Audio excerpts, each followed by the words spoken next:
I'm Sundari Carmody and I'm an artist working at ACE Open Studios. I work mainly with sculpture. I think I always knew I was interested in art making, but I was studying journalism and photography in Perth. And then I was visiting Adelaide and I really liked the photography department at UniSA, and that is the medium that I thought I would stick at. And then after graduating, I started working more and more with physical objects. Through an intuitive process while making these sculptures, I think I realized that I was still, in a way, working with photography, if you think of the root word, light and image, and I'm working with light and dark.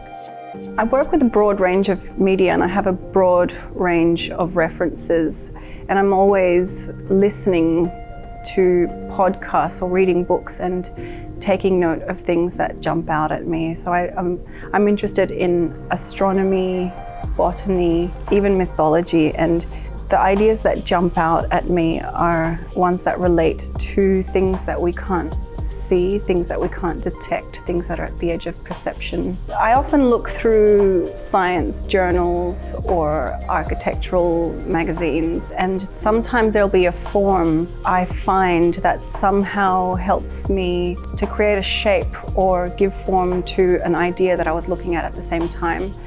So for example, when I was reading about dark matter and dark energy and circadian rhythms, there were graphs that were used to illustrate those ideas, and I took some of those shapes and then created neon lights from them. So for example, there's a neon light work that I made that is in the shape of a circle, and it's just a white tube with 95% of it painted black, so only 5% of it is emitting light.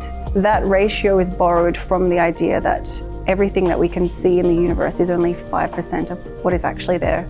The other 95% is dark matter and dark energy. At the moment, I'm working a lot with architectural models.